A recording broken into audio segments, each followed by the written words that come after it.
Tribunal de Justiça tem como parceiros neste evento a Escola Lacaniana de Psicanálise de Vitória, o Fórum dos Juízes de Direito de Família do Estado do Espírito Santo, FORFAM Espírito Santo, Comissão Especial de Direito de Família da Ordem dos Advogados do Brasil, Seccional Espírito Santo, Instituto Brasileiro de Direito de Família no Estado do Espírito Santo, Ministério Público do Estado, através do seu Centro de Estudos e Aperfeiçoamento, a MAGES, Associação dos Magistrados do Espírito Santo, através da Escola Superior da Magistratura. Solicitamos a todos os convidados que desliguem seus aparelhos celulares ou os coloquem no modo silencioso. Convidamos para compor a mesa de honra o presidente do Tribunal de Justiça do Estado do Espírito Santo, desembargador Sérgio Luiz Teixeira Gama.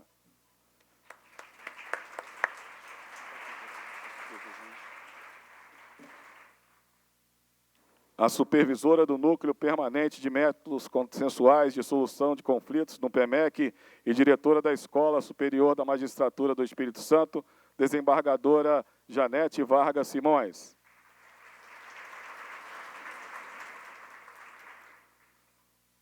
O supervisor das Varas da Infância e da Juventude do Tribunal de Justiça, desembargador Jorge Henrique Vale dos Santos.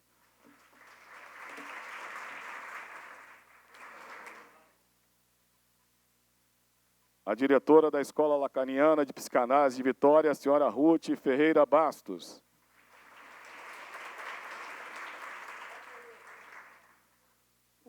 O secretário-geral da OAB Espírito Santo, doutor Marcos Felipe Botelho Pereira.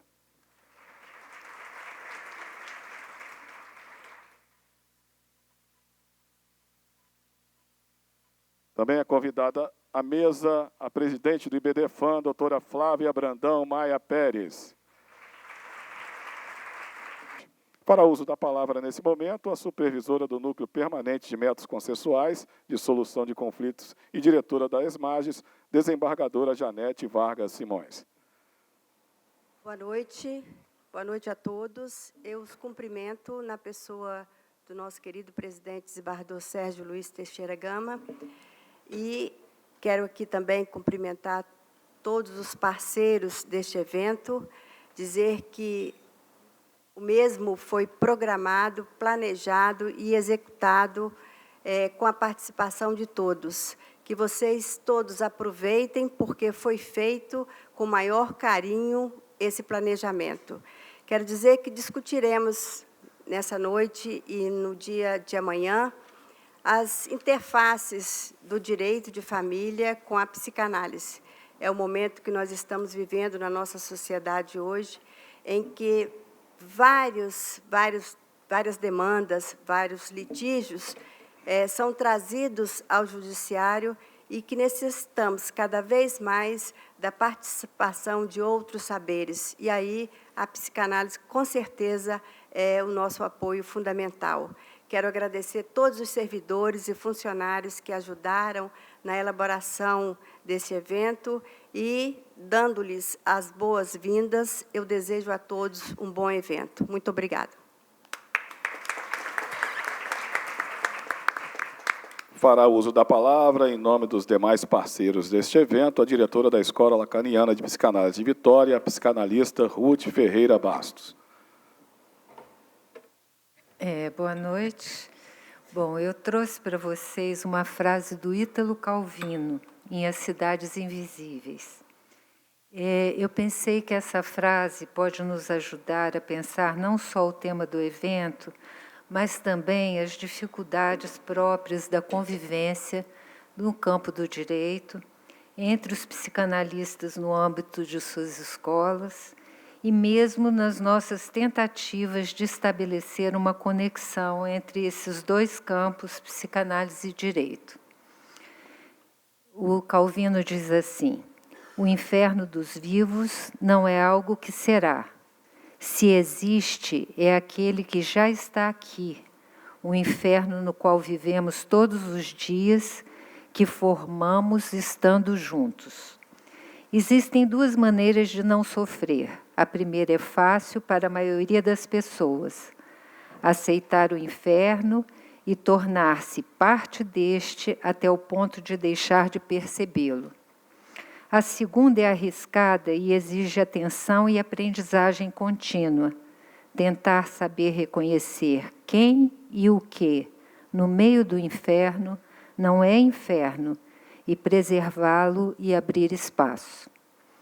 A Escola Lacaniana de Psicanálise de Vitória existe há mais de 10 anos, tem atividades de estudos semanais na insistência da nossa formação permanente e da transmissão dos ensinamentos de Freud e Lacan. Publicamos com certa frequência e estabelecemos um belo trabalho de conexão com outros campos de saber. Esse congresso é uma delas. No entanto, sabemos que num casamento, um amor sem limites pode se reverter em ódio mortal, levando casais a usarem os filhos como objeto e arma de guerra. Também nas relações desses que ficam juntos no trabalho, pode se tornar um inferno. Os matemáticos e a topologia ensinaram a Lacan que não se trata de construir muros para separar o bem e o mal, o feio e o bonito, o familiar e o estranho. Podemos, ao contrário, imaginar uma certa continuidade entre dois campos aparentemente opostos, onde, por uma torção, o céu se revira e cheira a inferno, pois o caminho mais fácil para lidar com a diferença é a segregação. Trouxe Ítalo Calvino para nos lembrar que é preciso reconhecer quem e o que, no meio das dificuldades e do inferno, deve ser preservado para podermos colher belos frutos. Esse congresso é o segundo, quem sabe de uma série, onde dois campos, o do direito e da psicanálise, saem do seu isolamento para conversar e abrir o espaço para um diálogo. Nossos agradecimentos às instituições parceiras que estão aqui nessa mesa. Obrigada. Encerrando os pronunciamentos da mesa de abertura deste evento, fará uso da palavra o presidente do Tribunal de Justiça do Espírito Santo, desembargador Sérgio Luiz Teixeira Gama. Boa noite a todos. Tive a honra de participar desse evento, mas antes gostaria de cumprimentar, inicialmente, a desembargadora Janete Vargas Simões, supervisora do Núcleo Permanente de Métodos Consensuais de Solução de Conflitos e Cidadania. Cumprimento também o desembargador Jorge Henrique Vale dos Santos, supervisor das varas da Infância e da Juventude do Tribunal de Justiça. Cumprimento o Dr. Marcos Felipe Botelho Pereira, secretário-geral da OAB, seccional do Espírito Santo. Cumprimento a doutora Ruth Ferreira Bastos, diretora da Escola Lacaniana de Psicanálise de Vitória. Cumprimento a doutora Flávia Brandão Maia Pérez, presidente do IBD-FAM. Cumprimento meus colegas magistrados, magistradas. Cumprimento meu colega desembargador substituto Raimundo Siqueira Ribeiro. Cumprimento a todos os presentes e enfatizo que tive a honra de receber o convite para participar da abertura do 2º Congresso de Direito de Família e Psicanálise, com o tema Os Conflitos Familiares e Sua Judicialização. Parabenizo, inicialmente, a ilustre diretora da Escola Superior da Magistratura do Espírito Santo, ESMAGES, desembargadora Janete Vargas Simões, bem como o ilustre presidente da Associação dos Magistrados desse Estado, juiz de direito Daniel Peçanha Moreira, responsáveis pela iniciativa desse evento, que tem como enfoque temas atuais de direito de família, área que sofre constantes mudanças e requer atenção diante das reinvenções surgidas. Nessa oportunidade, saúdo a todos os presentes e manifesto minha alegria em ver esse plenário repleto de presenças ilustres, prestigiando e participando desse importante evento. Família, núcleo estruturante da sociedade, se depara a todo momento com situações que desafiam respostas inovadoras e que requerem acomodações nem sempre fáceis ou possíveis de imediato. Nesse aspecto, os debates acerca dos conflitos familiares assumem importante papel na reconstrução e reinterpretação das normas legais, que exigem adaptações diante da dinamicidade dos acontecimentos sociais. Em decorrência das transformações em virtude dos fatores econômicos, sociais e culturais, ocorreu um alargamento conceitual da família, que passou a ser vivenciada como um espaço de afetividade, destinado a realizar os anseios de felicidade de cada um. Os elos de convivência que levam ao enlaçamento de vidas e ao embaralhamento de patrimônios fazem surgir comprometimentos mútuos e responsabilidades recíprocas. Também em razão de sua dinamicidade, vários novos tipos de conflitos apresentam-se no seio familiar, já que a família atual é composta por teias complexas de relações entre seus membros. Nessas teias estão presentes constantemente desavenças, ou seja, no cotidiano das pessoas, os conflitos familiares são uma realidade. Assim, a história de uma família é marcada por momentos de crescimento, de estagnação, encontro, desencontro e reconciliação. A existência de antagonismo por si só não é prejudicial às famílias. Os conflitos são essenciais ao ser humano e, se administrados, podem promover crescimento. Por isso, os familiares devem aprender a resolver seus problemas de modo a tirar lições proveitosas para suas vidas e não para destruí-las. No que se refere ao âmbito jurídico, a prestação jurisdicional extemporânea é imperfeita, já que, na maioria dos casos, não atende de maneira satisfatória, data vênia, às reais necessidades das pessoas envolvidas com suas prioridades e interesses. Dessa maneira, diante das novas e complexas relações familiares, das quais derivam controvérsias inéditas e que requerem, dadas as suas peculiaridades, meios de solução adequados que permitam a sua manutenção após os conflitos, passou-se a questionar quais seriam as melhores práticas de administração de problemas dessa natureza.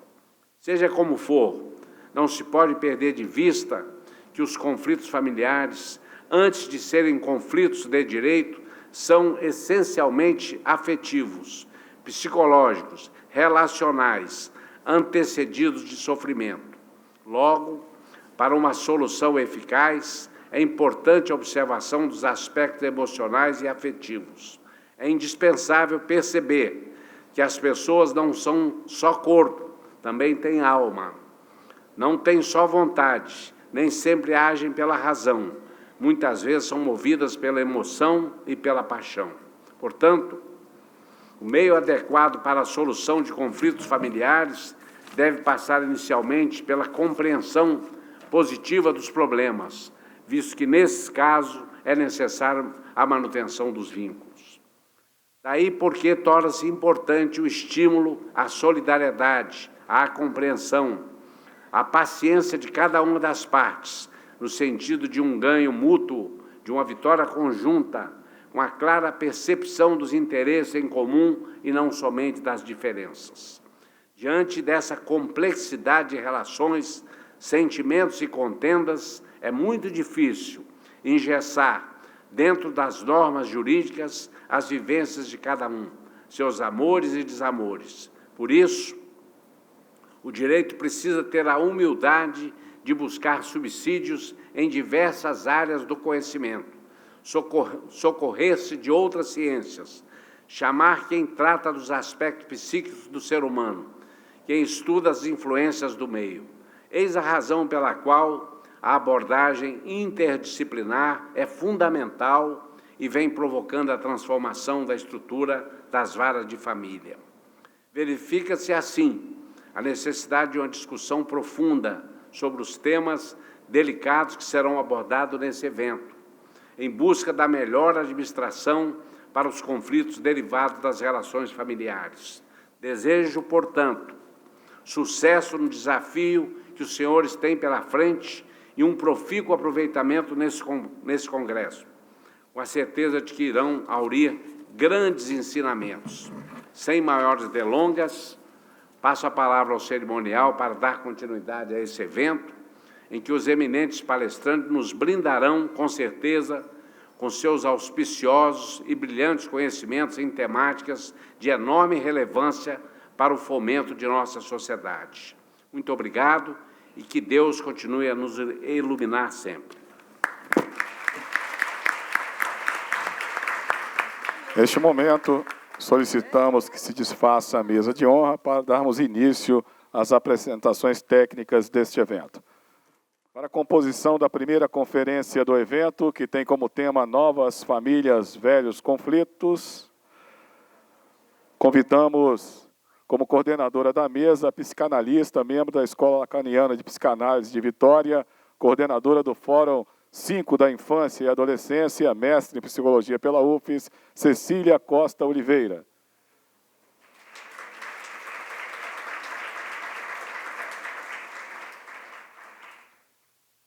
Como conferencista, psicanalista, membro da Escola Lacaniana de Psicanálise de Vitória, coordenadora do Fórum 5 da Infância e Adolescência, presidente da Comissão Interdisciplinaridade do IBDFAM, Cláudia Prete Vasconcelos Pellegrini.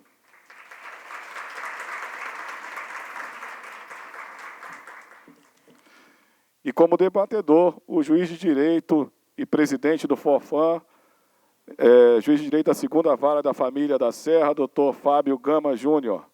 Por favor.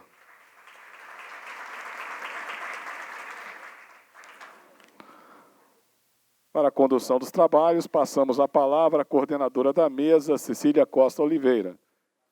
Então, boa noite a todos presentes. Como uma da parte da comissão organizadora desse evento e membro do Fórum Clínico da Infância e da Adolescência da Escola Lacaniana de Psicanálise de Vitória, quero inicialmente agradecer a participação de todos que trabalharam há mais de um ano, aproximadamente há um ano, para que esse evento pudesse ser realizado. Todos, tínhamos representantes de todas as instituições ao longo de reuniões mensais e que possibilitaram que esse evento pudesse acontecer. Só vou fazer uma retificação, assim, a Escola Lacaniana, ela existe há mais de 30 anos, exatamente há 35 anos, né? E o Fórum Clínico é um espaço dentro da Escola Lacaniana de Psicanálise de Vitória. Bom, dito isso, vamos iniciar nosso trabalho de hoje. Passo a fala para Cláudia Prede Vasconcelos, que vai fazer Pellegrini, que vai fazer uma palestra, uma conferência, Novas Famílias, Velhos Conflitos.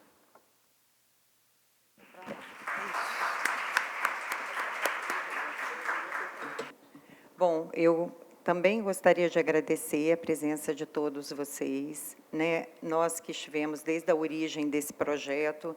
O Fórum Clínico, como a Cecília está falando, a gente vem de um trabalho de em torno de 6 ou 7 anos nesse espaço que tem o privilégio de discutir a clínica com criança e adolescente, articulada a outros campos de saber, né? E esse congresso é o segundo, né, que foi originado junto com o Tribunal de Justiça, a partir desse trabalho nosso lá na Escola Lacaniana. Então, eu agradeço inicialmente às minhas amigas e parceiras de trabalho, Cecília e Vera, que comigo coordenam o Fórum Clínico, que comigo fazem grandes projetos e comigo também brigam muito de vez em quando, né? Agradeço em especial a doutora Janete Vargas Simões, que desde o início apostou nesse projeto e aceitou o desafio de organizar esse congresso de hoje. E a todos os nossos apoiadores, que sem eles também eu acho que a gente teria tido muita dificuldade de estar aqui hoje, né? O FORFAM, a ESMAGES, o Ministério Público, o IBDFAM e a OAB, desculpe. Bom, como psicanalista, eu me sinto extremamente honrada de estar aqui, mas com uma missão que não é muito fácil, né? Porque eu não vim palestrar a respeito de um assunto, mas a ideia é que eu pudesse trazer alguns elementos que introduzissem a nossa reflexão ao longo de todo o Congresso.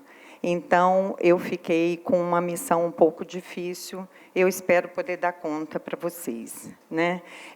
A ideia desse trabalho é um pouco que a gente possa fazer investimento na formação de cada um de nós, porque todo mundo que lida com o ser humano, com o sujeito humano, precisa investir na formação.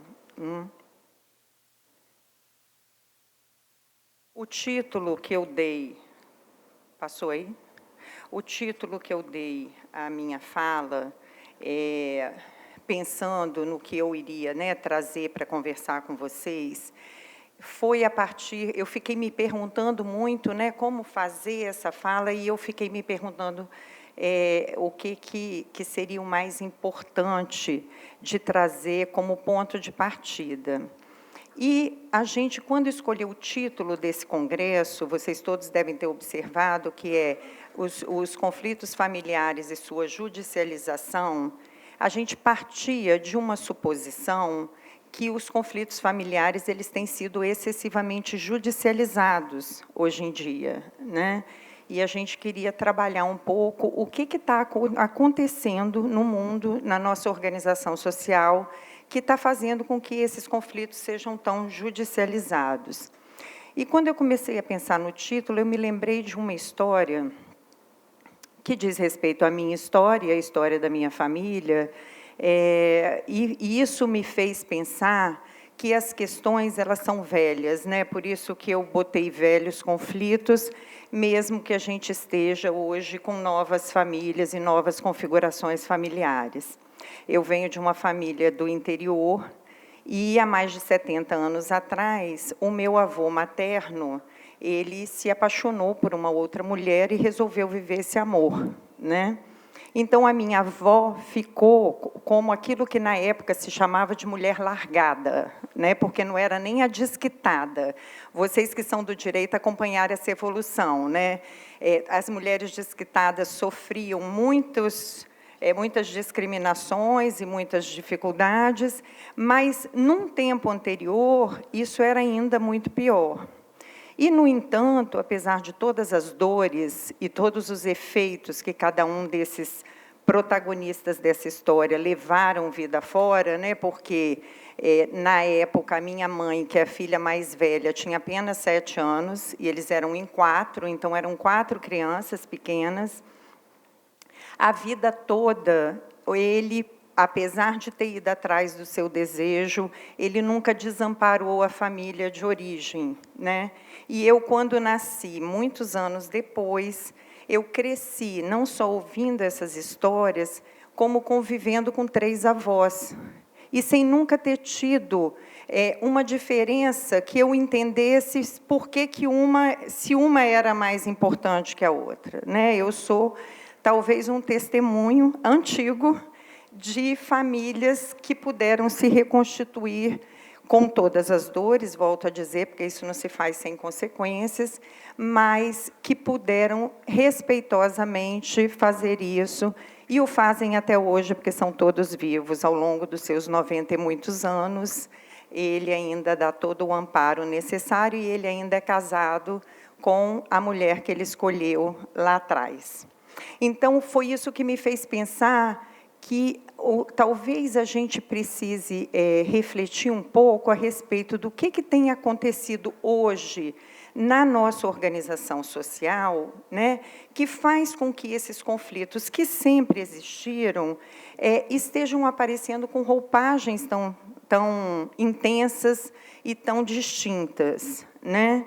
Eu selecionei uma imagem aqui que eu gosto muito, que é de uma artista chamada Maria Martins, e que é intitulada O Impossível, né? E que eu considero essa obra o retrato mais justo do que é a impossibilidade de que dois seres humanos se completem, né? Eu acho que ela é bem ilustrativa de tudo que a gente vai trabalhar ao longo desses 2 dias e de tudo que, por mais que a gente se aproxime e veja no outro a possibilidade de construir uma relação amorosa e próxima, o quanto que ainda, por conta da nossa estrutura, isso é complicado. O encontro de um casal, ele é sempre muito complicado. Bom, eu escrevi um texto, e evidentemente vou poupá-los de ler, até porque ele ficou muito extenso, mas eu vou trazer alguns elementos que eu fui pensando de lá. E eu tinha colocado no meu texto como epígrafe 2 frases, que são do Guimarães Rosa, em Grande Sertão Veredas, e que ilustram com maestria tudo que a gente está falando aqui, né? A primeira, ele diz o seguinte: o mais importante e bonito do mundo é isso, que as pessoas não estão sempre iguais, ainda não foram terminadas, mas que elas vão sempre mudando, afinam e desafinam. E a segunda frase é que a natureza da gente não cabe em nenhuma certeza, né? Disso a gente tem certeza, que não cabe em nenhuma certeza. E essas 2 frases dele me remeteram a uma frase que é do Lacan, né? E que está lá nos escritos do Lacan, no relatório do Daniel Lagache, em que ele diz que existir não equivale a viver. Porque viver supõe o existir recoberto pelo outro. O que isso quer dizer?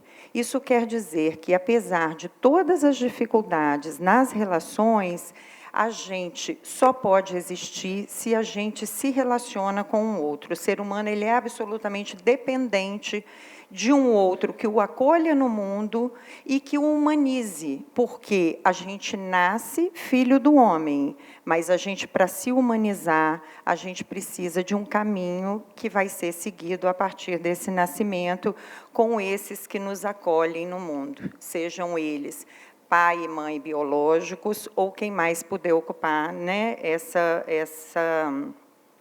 essa função. Então, o que nos caracteriza, desculpa, enquanto seres humanos? Nós somos seres extremamente complexos, complicados, que nome que a gente possa dar a isso? A gente porta uma dor de existir que é inerente a qualquer existência humana, né? Nós estamos... essa dor de existir, ela é decorrente do fato de nós não nascermos completos. Falta em nossa estrutura algum elemento que nos permita viver plenamente. Hoje em dia tem até uma gíria, né, que os adolescentes, quem trabalha com adolescente, sobretudo a gente nos consultórios escuta muito, eu estou plena, né? Esse eu estou plena é bem falso do ponto de vista do ser humano, porque estar pleno são momentos muito fugazes. De um modo geral, a gente está sempre buscando algo para poder se sentir um pouco mais completo, né? Embora ela seja impossível. Um bom exemplo dessa incompletude é o fato de nós não termos em nosso psiquismo a marcação do outro sexo, né? Nós não temos isso marcado em nosso psiquismo, e por isso que o objeto sexual para cada um de nós, ele pode ser tão variado quanto existirem, né? Pode ser um homem para uma mulher para um homem, ou todas as outras variedades que a gente hoje, principalmente o judiciário, tem recebido muitas demandas em torno dessas novas configurações e desses novos arranjos eróticos e amorosos, né? Então, a gente, na verdade, é dependente de um outro, a gente não consegue sobreviver, o bebê humano não sobrevive se ele nascer sem que um outro o acolha e cuide dele, e é nesse acolhimento e através desses cuidados que o caminho da subjetividade e da humanização vai poder acontecer, né? É isso que nos torna humanos, e porque, senão, de outra forma, nós seríamos bichos, né? Tem duas histórias infantis que podem nos ilustrar bem isso, que é o Tarzan e o Mowgli, né? O Mowgli, ele vive, é criado pelos lobos, e, portanto, ele adquire, com todo o romantismo evidente da história infantil, porque ele até fala, né? Porque, teoricamente, ele não falaria, e o Tarzan, né? Que também, criado na selva por um grupo de macacos, traz um lado gorila, né? O lado humano, ele fica recalcado, não aparece, né? Essa complexidade subjetiva, né, permeia todos os atos dos seres humanos. E por isso que, às vezes, querer tratar dos atos dos seres humanos de uma forma muito objetiva, como em determinados momentos no campo do direito é até necessário, é muito complicado, porque são questões que passam muito além daquilo que está ali como demanda, né? Tem sempre um outro sentido, e um sentido que, muitas vezes, ou eu diria mesmo, na maioria das vezes, não é o mesmo para todos. Tem uma música que nós, psicanalistas, gostamos muito de usar para tratar, sobretudo, da questão dos distúrbios alimentares, né? Que é a música Comida, né? Dos Titãs, porque ali ilustra bem isso que está para além da ordem da necessidade. O sujeito humano, ele não vigora a ordem da necessidade, né? Eu estou com fome, eu como, eu me sacio do ponto de vista da questão nutricional, mas aquilo que a gente carinhosamente chama, às vezes, de boquinha nervosa, continua querendo algo mais. Isso que está para além da necessidade e que caracteriza o humano, o Freud vai nomear de uma insatisfação que está sempre em busca, né? Está sempre buscando um objeto que possa tamponá-lo e que possa satisfazer o sujeito. Ele nomeia esse objeto de das Ding, que em alemão é a coisa, que seria aquele objeto que poderia tapar e completar o sujeito humano, mas ele alerta desde sempre que esse objeto não existe. E porque não existe e está para sempre perdido, nos lança, nós humanos, a uma eterna busca. Nós estamos sempre em busca de algo que está para além da comida que mata a fome, da água que mata a sede, né? A gente quer também, como diz a música, diversão e arte, e a gente não quer só comida, quer alguma saída para qualquer parte, né? A gente quer algo que vá além da pura satisfação das necessidades. Um recurso que a gente tem para isso, né, depois, mais à frente, eu vou tentar falar um pouquinho do conceito de desejo e de pulsão em psicanálise, que eu acho que explica um pouco essa questão, mas um recurso que a gente tem para lidar com isso é o amor, né? O amor vem em suplência dessa falta, é uma tentativa de vir em suplência dessa falta. E como nós estamos aqui num encontro que fala de direito de família, quando eu comecei a escrever, eu estava escrevendo que o casamento da psicanálise com o direito de família, ao contrário do que se encena nas varas de família, foi um casamento que deu certo, né? Porque ele permite que a gente construa muitas saídas e muitos caminhos. Mas o amor, tanto que os casais muito apaixonados, sobretudo no início de seus relacionamentos, eles se sentem absolutamente completos, né? Nada me falta. Mas isso não é algo que pode se sustentar no dia a dia da relação. Ele vai sempre buscar um algo mais. É aquilo que você é muito maravilhoso, mas se fosse um pouquinho mais desse lado aqui, seria melhor, né? Então, na verdade, a gente usa o recurso do amor para tentar dar conta disso que não é completo no nosso psiquismo. eu vou passar essa frase do Pierre Legendre. O Pierre Legendre é um jurista e também psicanalista, que foi o pioneiro nesse diálogo do direito com a psicanálise, né? E ele tem vários livros, vários textos publicados, mas ele tem um que é o meu predileto, que se chama A Fábrica do Homem Ocidental. A Fábrica do Homem Ocidental é um texto que ele escreveu a partir do roteiro de um documentário que ele tinha feito com uma outra pessoa, e ele escreve esse texto a partir desse roteiro. E ele é muito sensível e, de uma forma muito clara e muito bonita, ele vai delineando o que é o tornar-se humano no mundo ocidental, né? Lógico, ele é ocidental, ele está falando a partir das nossas referências ocidentais. E essa frase dele eu acho perfeita e vou me permitir ler para vocês. Ele diz que a fábrica do homem não é uma usina que reproduz cepas genéticas. Uma sociedade jamais será governada sem os cantos e a música, sem as coreografias e os ritos, sem os grandes monumentos religiosos ou poéticos da solidão humana.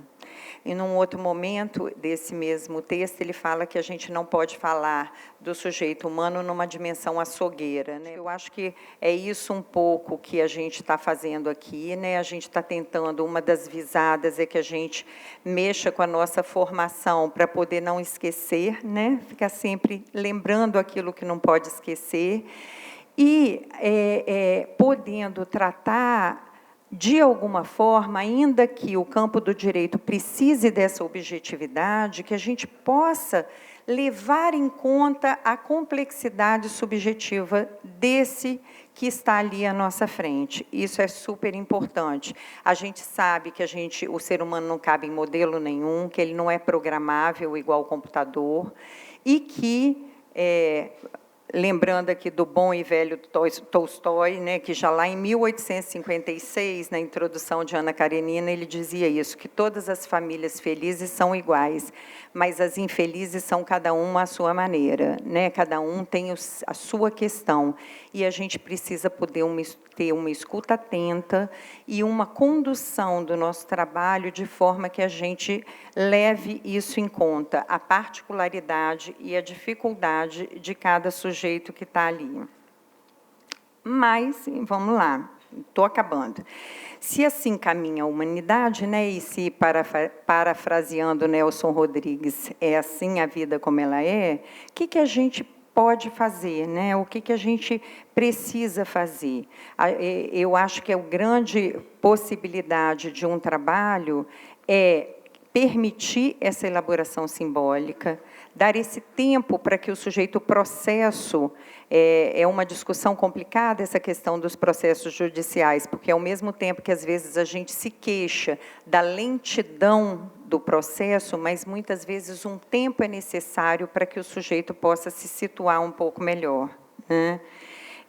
E que esse trabalho, que essa condução leve a uma possibilidade de reparação de algo que foi desnodulado diante daquela situação, com aquela situação a qual o sujeito está vivendo, né?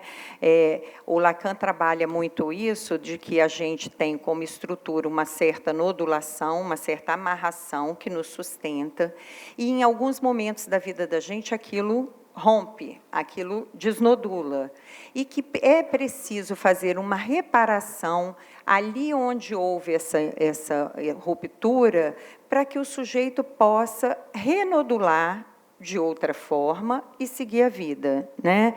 A justiça restaurativa, que eu gosto mais da nomenclatura que o Antônio Garrapon usa, que é de justiça reconstrutiva, né? Porque não volta nada para o mesmo lugar, mas permite, é uma proposta que traz essa possibilidade de trabalhar o diálogo e que possa levar a uma reparação e permitir que o sujeito siga em frente, né? Bom, agora, para terminar mesmo, eu queria trazer para vocês 3 frases que eu escutei no privado de uma clínica, né, no meu consultório, de uma criança, e que ilustra, eu acho, e dá um pontapé, levanto a bola para vocês todos que vão trabalhar essas questões todas amanhã. Eu recebi os pais dessa criança tem 5 anos, e eu recebo os pais dela preocupados com uma mudança de comportamento que essa garotinha tinha tido, e eles me dizem que eles estão em processo de separação, mas que ela não sabe de nada, que ela está totalmente blindada de tudo que está se passando, que eles não brigam na frente dela e que ela não tem a menor ideia. Então, que eles não estão entendendo por que ela está tão agressiva e socando todo mundo na escola, que era o que estava acontecendo. E aí, enfim, depois de algum tempo, eu recebo essa criança no meu consultório, e ela, muito falante, uma gracinha. Aí, conversa daqui, conversa dali, ela vê uma caixa de um brinquedo que tinha um pássaro. E aí ela fala para mim assim: Cláudia, você sabia que os pombos casam e não se separam? Aí eu falei: eu não. Por quê? Porque eles não têm telefone celular.